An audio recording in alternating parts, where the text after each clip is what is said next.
Shalom, peuple de Dieu, je suis dans la joie de revenir au milieu de vous. C'est votre humble serviteur, l'évangéliste Michel Banfoumou. Je viens encore avec un message de la part du Seigneur pour les enfants de Dieu des parlements de ce jour.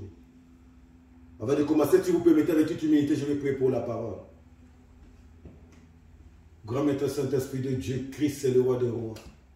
Ton esprit qui règne dans l'éternité, merci encore une fois de plus pour ce privilège, pour cette opportunité que tu as donnée à ton serviteur, Seigneur. De me mettre, Père de gloire, devant cette chair pour parler de ta part, prêcher ta parole, Seigneur. Manifeste-toi puissamment, Père de gloire, à travers la parole de ces jours. Sabaoth, te met les paroles du feu dans la bouche de ton serviteur. Que tout ce qui sortira de ma bouche, Seigneur, sorte avec une puissance, Seigneur, pour changer, transformer la vie de tes enfants. Sois élevé, sois béni, sois glorifié, Père. Je dévie jusqu'à la fin de ton sainte main. Que la gloire, Père de gloire, ta puissante règne puisse se manifester, Père. Et dispose le cœur de tes enfants, Seigneur. Que cette parole sorte, tombe dans une terre fertile. Pour qu'en retour, qu'il puisse produire des fruits, des changements, des transformations, de repentance dans la vie de tes enfants. Règne, Maître. Je cherche tout esprit de distraction, tout esprit de divagation des pensées. Je rends tout esprit captif à l'obéissance au roi Jésus-Christ de Nazareth. Je suis prié au nom du roi des rois, le Seigneur des seigneurs, Jésus-Christ de Nazareth. Amen. Prenez nos Bibles. Nous allons lire la parole du Seigneur dans l'évangile de Jean chapitre 6, versets 22 à 27. Jean chapitre 6, versets 22 à 26. À 27, je lis la parole du Seigneur. Le lendemain, la foule qui se tenait de l'autre côté de la mer a dit, la mer vit qu'il y avait eu là qu'une barque et que Jésus n'était pas monté dans le bateau avec ses disciples. Mais que ce ses disciples s'en étaient allés. Cependant, du Tibériade, des bateaux virent près du lieu où l'on avait mangé le pain. Quand donc la foule vit que Jésus n'était pas là, ni ses disciples non plus, les gens s'embarquèrent et vinrent à Capernaum, à la recherche de Jésus. L'ayant trouvé de l'autre côté de la mer, ils lui dirent, Rabbi, quand es-tu arrivé ici? Jésus leur répondit, en vérité, je vous l'ai dit, vous me cherchez, non, pas parce que vous avez vu des signes, mais parce que vous avez mangé du pain et vous avez été rassasiés. Travaillez non pour la nourriture qui se perd, mais pour la nourriture qui demeure en vie éternelle, celle que vous donnera le Fils de l'homme, car c'est lui que le Père Dieu a marqué de son sceau. Parole du Seigneur. Bien-aimés du Seigneur, le thème de notre message de ce jour est la nourriture périssable. Le thème de notre message de ce jour est la nourriture impérissable. Notre message de ce jour a pour thème la nourriture impérissable. Bien-aimés dans le Seigneur, la parole de Dieu est Dieu. La parole de Dieu est le Fils unique de Dieu, présent depuis le commencement. Tout a été créé par lui. Il était présent quand Dieu créa toutes choses. Le Seigneur Jésus-Christ est venu dans ce monde, Dieu a envoyé son Fils unique en vie de mener l'homme, de ôter l'homme du pouvoir du péché pour les ramener auprès du Père comme un produit fini. Un jour, le Seigneur Jésus-Christ était en train de prêcher la parole de l'autre côté de la mer de Galilée. Il y avait une foule nombreuse qui suivaient le Seigneur. Ils étaient environ 5000 personnes, mais sans compter les femmes et les enfants. Le Seigneur prêchait la parole, guérissait les malades. Priez pour les malades ils étaient guéris. Ils avaient fait tant de miracles et des produits. Beaucoup de gens le suivaient, venaient, parce qu'ils ont vu des miracles. Et tellement ces gens étaient nombreux, ils avaient passé toute une journée là. Le Seigneur voyait demander à l'un de ses disciples Philippe pour dire de donner à nourriture, de donner à manger à cette foule. Le Seigneur dira à Philippe, un de ses disciples, Philippe, il faut nourrir cette foule. Mais le Seigneur savait qu'il avait la solution, c'était pour voir le niveau de sa foi. Et voilà André, frère de Simon-Pierre, qui va s'amener pour dire, Seigneur, il y a ici un enfant qui a 5 pains d'orge et des poissons. Mais voilà Philippe qui répliqua, et André qui dira, mais qu'est-ce que ça va nous servir 5 pains et des poissons? Mais le Seigneur va les prendre, il va rendre grâce à Dieu et il va dire à ses disciples de faire asseoir tout le monde. Ils ont fait asseoir tout le monde et le Seigneur a pris les pains, sur 5 pains et 2 poissons, a rendu grâce à Dieu et a donné à ses disciples pour distribuer. Et les gens ont mangé jusqu'à la fin, ils étaient fatigués, rassasiés. Et ils ont jeté des morceaux par terre. Et le Seigneur a ordonné à ses disciples de ramasser tous les morceaux par terre, de telle sorte que rien ne soit perdu. Et ils ont ramassé au moins 12 paniers de morceaux de pain qui étaient restés. Après, comme le Seigneur, connaissant les pensées de ces gens, de la foule, voyant qu'il allait sauter sur lui pour le faire roi, et il s'échappa, il s'éloigna tout seul, il va s'enfuir dans la montagne pour prier. Et il va traverser de l'autre côté de la rive, la mer de Capernaum. Mais la foule qui était restée là, qui était rassasiée, et c'était le lendemain, cherchant le Seigneur, ne trouva pas, ils vont le poursuivre jusqu'à là où le Seigneur était. Et quand ils ont vu le Seigneur, ils étaient dans la joie. Pour dire au Seigneur, mais Seigneur, on t'a cherché partout, où étais-tu? Écoutez, répond du Seigneur. En vérité, je vous l'ai dit, vous me cherchez non pas parce que vous avez vu des signes, mais parce que vous avez mangé du pain et vous avez été rassasiés. Travaillez non pour la nourriture qui se perd. Dans d'autres versions, on dit, travaillez non pour la nourriture périssable, mais pourtant, travaillez pour celle qui ne périt jamais et qui mène à la vie éternelle. Mais les Seigneur, si nous analysons ce verset, où cette foule symbolise 2 types de chrétiens. La première catégorie de chrétiens, ce sont ceux qui viennent auprès du Seigneur pour leurs besoins matériels, pour les besoins périssables, pour les besoins de courte durée. Ce sont ceux qui viennent pour le Seigneur pour un but précis, pour les intérêts, pour les choses matérielles de ce monde, qui sont les plaisirs de courte durée, qui ne sauvent pas. Je n'ai pas dit que les choses de ce monde ne vont pas en avoir, mais ce ne sont pas ça l'essentiel. Et la deuxième catégorie, si on peut symboliser une petite catégorie des chrétiens, il y a quoi une partie, on peut les catégoriser, classer dans les chrétiens, une petite minorité qui viennent auprès du Seigneur pour la vie éternelle.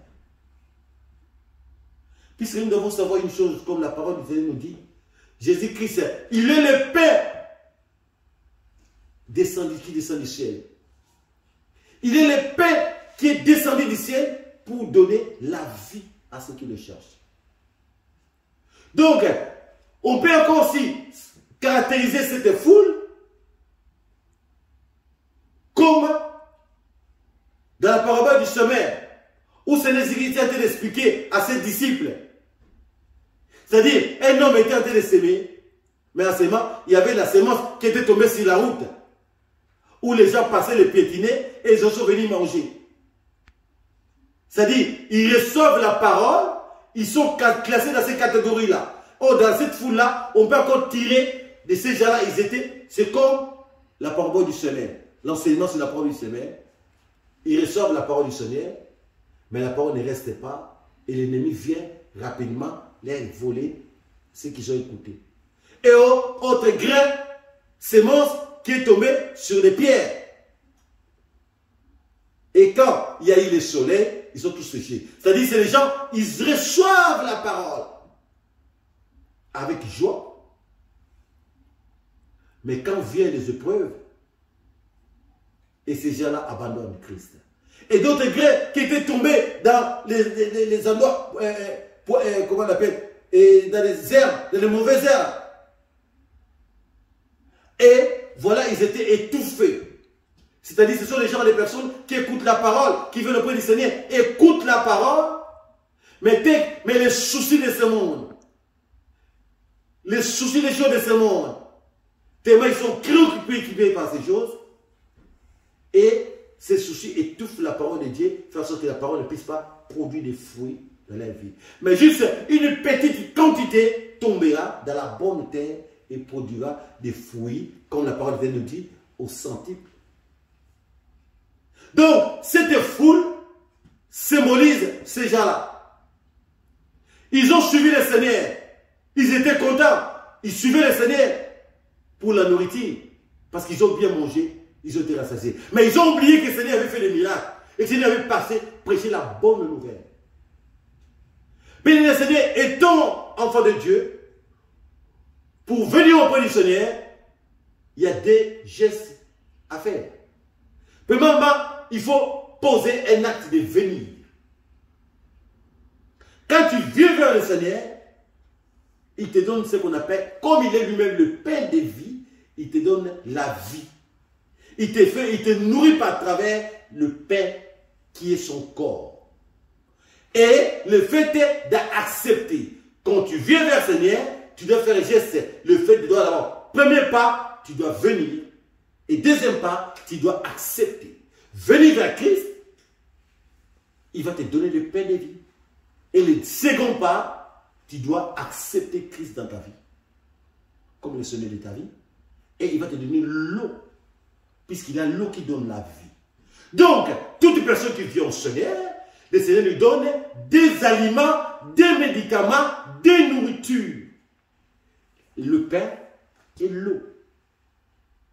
Le pain pour te rassasier, mais après avoir mangé, tu auras besoin de quoi? De boire. Et on boit l'eau pour te désaltérer. Amen. Puis le Seigneur, beaucoup de gens qui se mettent dans la confusion. Quand on vient vers le Seigneur, Seigneur, le Dieu Tout-Puissant a envoyé son Fils unique dans un seul but, de relever l'homme, d'enlever l'homme là où il était dans le péché. La parole du Seigneur nous dit ceci.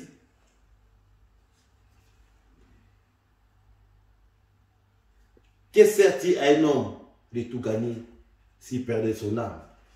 Nous sommes dans Matthieu. Nous allons lire rapidement la parole.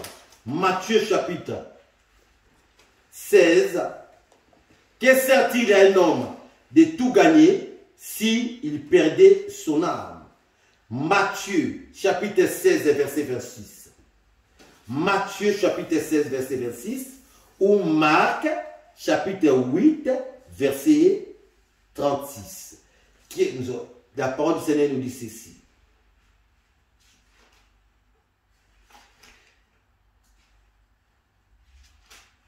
Je lis rapidement la parole du Seigneur.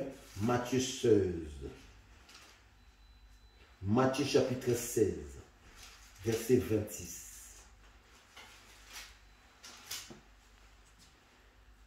16 et 26. Que servira-t-il donc alors de gagner le monde entier s'il ruine sa propre vie? Dans notre version, on dit, que servira-t-il à un homme de tout gagner s'il perdait son âme? Amen. Bien-aimés les Seigneurs, nous savons savoir, Dieu a laissé le libre choix à l'homme de choisir.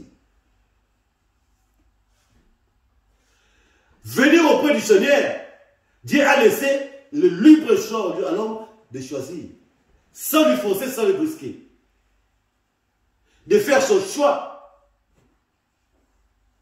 Soit tu viens à Christ Jésus pour qu'il te donne la nourriture impérissable, la nourriture qui ne périt jamais, qui est la vie éternelle. Ou soit suivre l'autre chemin pour avoir la nourriture périssable, c'est-à-dire le monde qui t'amène en enfer. Il y a un choix à faire, bien-aimé le Seigneur. Christ est le pain de vie. À travers Christ, si tu manges de ce pain, tu ne mourras pas, tu ne mourras plus. Même si tu mors, l'objectif du Seigneur est que tu sois ressuscité au dernier jour. Il va te ressusciter parce qu'il est le pain de vie. Tous ceux qui sont au Seigneur ne meurent jamais parce qu'ils ne meurent jamais. Ils vont au lit de repos. Ils ne meurent jamais. Même si ce corps va au tombeau, le Seigneur Jésus-Christ le ressuscitera au dernier jour. Car la parole du Seigneur dit quoi? Les morts en Christ ressusciteront. C'est pourquoi, bien aimés dans le Seigneur, nous qui sommes enfants de Dieu, nous devons faire un choix. Nous qui sommes venons auprès du Christ, nous devons analyser, faire un choix. Pourquoi nous venons à Christ? Est-ce que nous venons à Christ pour la nourriture périssable? Ou nous venons auprès du Seigneur pour la nourriture impérissable? Nous venons à Christ pour la nourriture qui périsse ou pour la nourriture qui ne périt jamais? La nourriture qui ne périt jamais, c'est la vie éternelle en Christ Jésus. Parce qu'il est le pain de vie. Il nous veut nourrir de son pain. Et il nous donne l'eau. Il a l'eau qui donne la vie. La nourriture périssable de courte durée, ce sont les plaisirs de courte durée. Bien-aimés les Seigneurs. La nourriture périssable, c'est le plaisir que l'ennemi nous fait voir de courte durée. Où l'ennemi était de séduire d'autres personnes qui vendent leurs âmes pour un plaisir de courte durée. Pour le plaisir de courte durée. Mais nous devons nous réjouir, puisque si nous sommes dans le Seigneur, parce que non seulement nous sommes garantis de vivre l'éternité avec lui, mais il va nous donner encore de la nourriture qui ne périt jamais. Bien aimé, le pain qui donne amène à la mort, c'est le péché, c'est le diable. Mais beaucoup préfèrent le pain de la mort au lieu de chercher à manger le pain de vie. Le pain de la mort, c'est la désobéissance. Le pain de la mort, c'est le péché. Allégeance, obéissance à Satan. Quand tu pêches, tu es en train de manger le pain de la mort. Tandis que le pain de vie, c'est Christ et Jésus. À travers l'obéissance, à travers la crainte, à travers la vie de sanctification. Dieu, bien-aimé, Dieu a laissé un libre choix à l'homme. Dieu n'a pas pris un fouet pour nous obliger. Toi, viens ici. Tu ne veux pas, viens te fouetter. Non. Il a laissé le libre choix. Qu'est-ce que tu veux pour ta vie? C'est notre père. C'est comme une père dans sa maison, avec ses enfants. Il leur dit, Si tu veux bien vivre, si tu veux avoir une vie heureuse, une vie stable, il faut étudier. C'est pareil. Tu auras, dès que tu étudies, tu finis des études, tu as la chance d'avoir un bon boulot, à trouver un bon travail et gagner un bon salaire et pour gagner ta vie, organiser ta vie, pour réussir de la vie. C'est pareil avec le Seigneur. Dieu nous a laissé le libre choix. Tu veux être sauvé, suis son Fils unique qu'il a envoyé sur terre pour nous sauver. Ou tu ne veux pas être sauvé, tu ne veux pas le pain de vie, tu suis le pain de la mort, qui est Satan le diable, mais qui va te donner le plaisir de courte durée. Mais dans ce monde, vous savez, tu peux être l'homme le plus puissant. Tu peux être l'homme le plus riche. Tu peux être l'homme, quand je parle de l'homme, avec un grand H, homme ou femme, c'est dans ce homme-là. Tu peux être l'homme le plus heureux, le plus beau, ou la plus belle. Mais, si tu n'as pas Dieu dans ta vie, si tu n'aimes pas Dieu, tout cela, ça te sert à rien. Le soubassement de la vie d'une personne, c'est Jésus-Christ de Nazareth, le Fils du Dieu.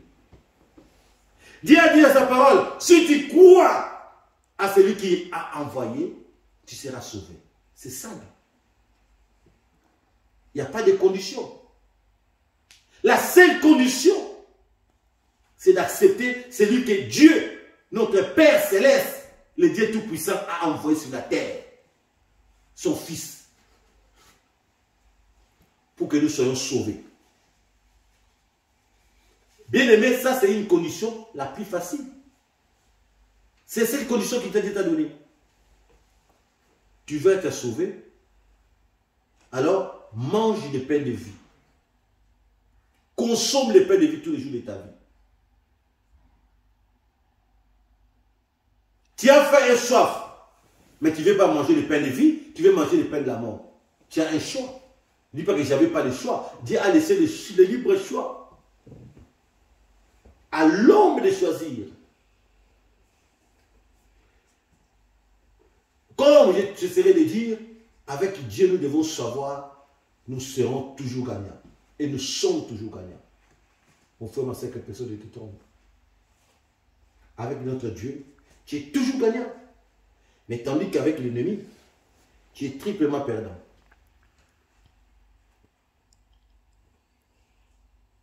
Qui c'est le pain de vie? C'est celui toute personne qui vient à Seigneur Jésus-Christ n'aura plus jamais soif, n'aura plus jamais faim.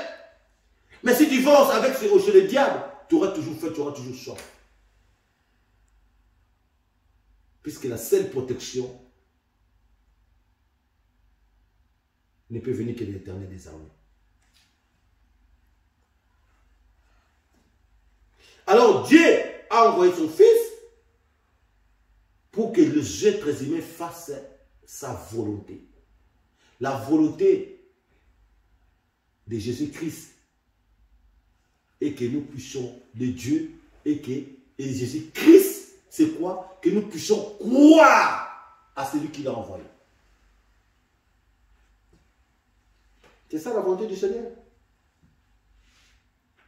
Nous ne devons pas travailler pour nos ventres, mais nous devons travailler pour la vie éternelle.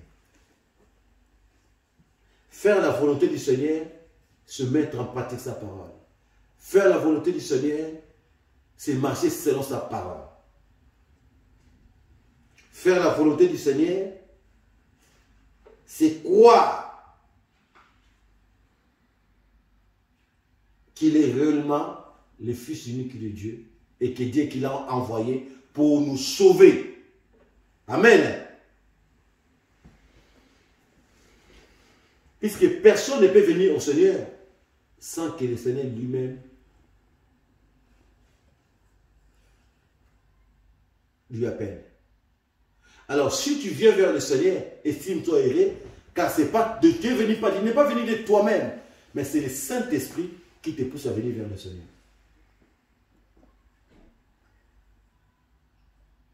Bien-aimé, la nourriture impérissable, c'est la parole de Dieu. La nourriture impérissable, c'est Christ Jésus. La nourriture impérissable, c'est la marche. Marcher selon la volonté du Seigneur. Marcher dans la crainte et l'obéissance. Faire la volonté de notre Dieu. Tandis que la nourriture périssable, c'est le diable. La vie et la mort entrent et devant l'homme. Dieu a laissé le libre choix de choisir. Qu'est-ce que tu as choisi pour ta vie? Parce qu'une personne qui aime sa vie, une personne qui aime sa vie, doit travailler pour sauvegarder cette vie.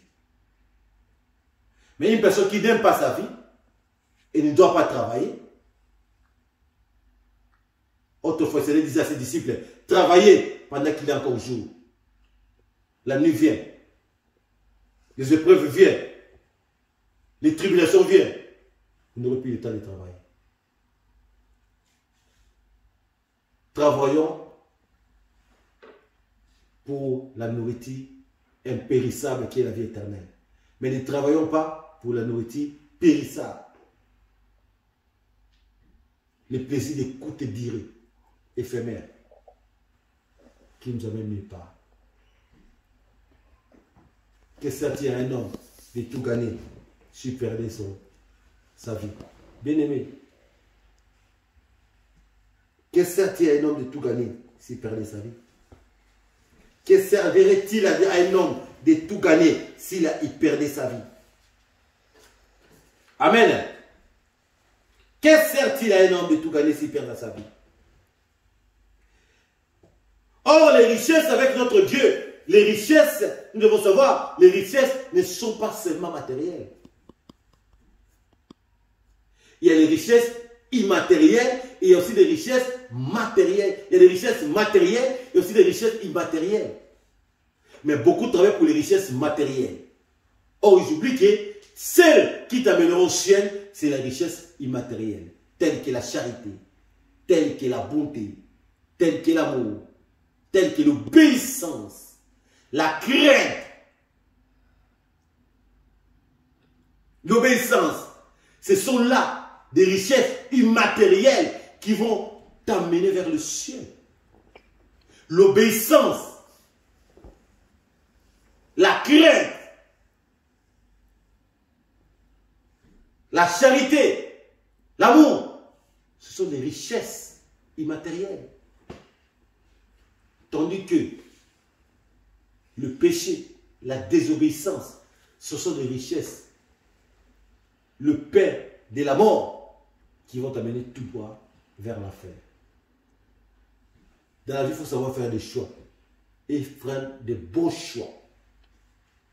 Des choix qui vont te permettre à aller de l'avant. Des choix qui vont te permettre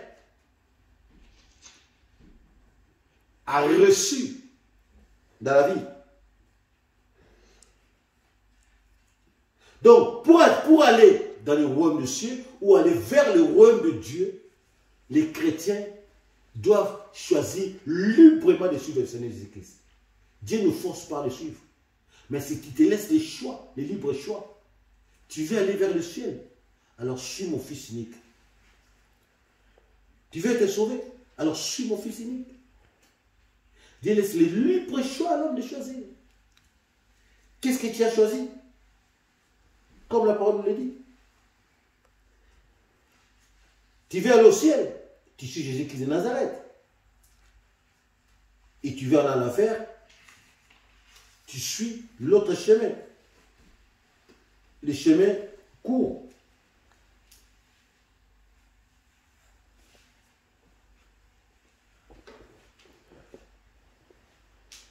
Notre Dieu a donné une mission à son Fils unique.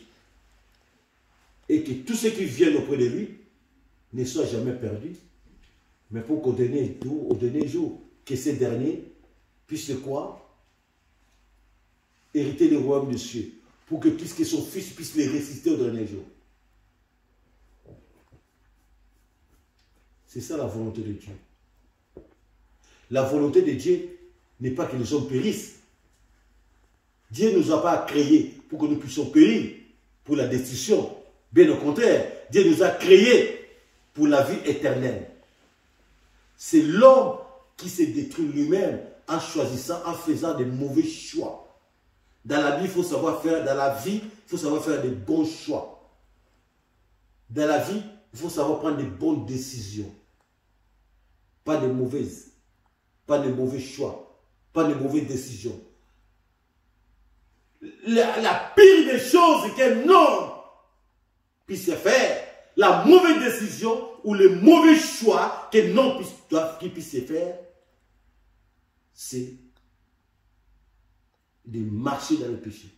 C'est de vivre une vie de péché. C'est de marcher dans la désobéissance.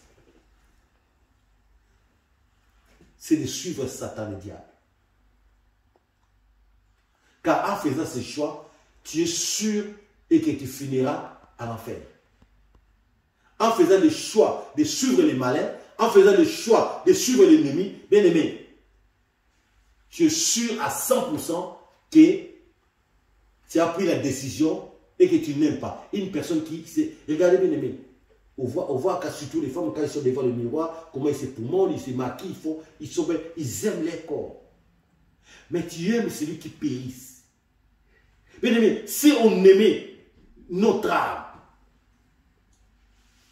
qui est notre l'âme, c'est notre clé, notre chemin vers le paradis. Mais pour que ton âme puisse t'amener au paradis, tu dois entretenir cette âme. Mais si nous aimons réellement notre vie, bien aimé, nous devons entretenir nos âmes. Mais est-ce que nous entretenons nos âmes? Est-ce que nous entretenons nos âmes? Nous entretenons notre corps physique, mais nous n'entretenons pas notre âme. Nous achetons des habits chers pour vêtir ces corps. Nous faisons tout pour lui faire plaisir. Rouler dans de belles voitures, habiller ce corps, nous achetons des habits chers, des beaux habits, ce n'est pas mauvais, pour vêtir ce corps. Nous dépensons pour nourrir ce corps. Mais notre âme, qu'est-ce que nous faisons pour notre âme? Pour nourrir notre âme? Qu'est-ce que nous faisons pour entretenir notre âme? Nous dépensons, voilà, pour les choses périssables. Mais nous ne voulons pas dépenser pour les choses impérissables. Nous dépensons pour ce corps. Ce n'est pas mauvais. Mais dépensons plus pour le corps impérissable, c'est-à-dire notre âme. Comment? Travaillons notre âme. Pour que notre âme soit restaurée, régénérée, il faut quoi? Écouter la parole de Dieu, méditer la parole de Dieu, prier, jeûner, mener une vie de sanctification, marcher dans la criée, mener une vie de crainte et d'obéissance. Nous aimons l'extérieur, mais nous n'aimons pas l'intérieur. Or, notre Dieu ne regarde pas l'extérieur, mais regarde l'intérieur. Or, notre Dieu ne regarde pas les corps charnels, mais il regarde l'âme. Parce que c'est ça que Dieu juge. Les derniers jours, Dieu ne jugera pas ton corps. Beau que tu sois, belle que tu sois, de grande taille, de petite taille. Dieu ne regarde pas ça. Mais Dieu va regarder l'âme. Qu'est-ce que tu as fait de ton âme?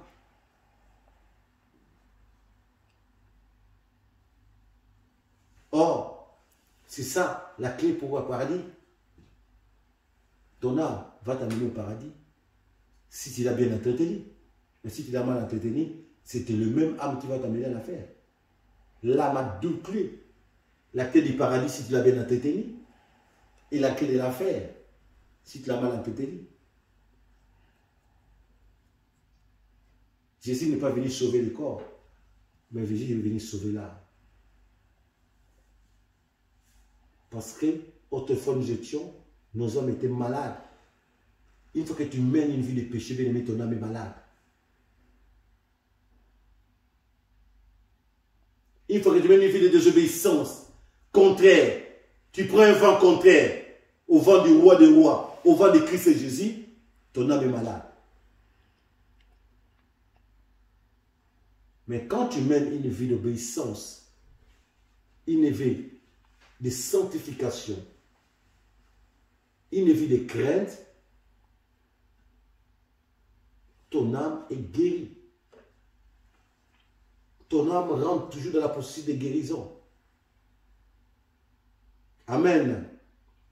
C'est pourquoi, bien aimé dans le Seigneur, le roi de gloire avait permis à ce que je puisse venir avec ces messages pour interpeller ses enfants.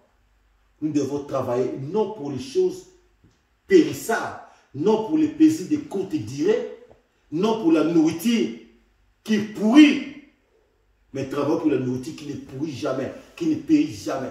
Des choses impérissables qui va nous amener dans le royaume des cieux. C'est-à-dire Jésus-Christ à travers la parole, lui qui est le pain de vie. Nous devons manger de ces pains tous les jours de notre vie. Écouter la parole, méditer la parole tous les jours de notre vie. Pour que nos hommes soient régénérés, nos hommes soient restaurés. Maner une vie de sanctification, une vie de crainte, d'obéissance, ne faire que la volonté de Dieu. Quelle est la volonté de Dieu? Rien que la volonté de Dieu. Rien que la volonté de Dieu. Non la volonté du diable. Encore moins de ses démons. Que Dieu vous bénisse et bénisse sa parole.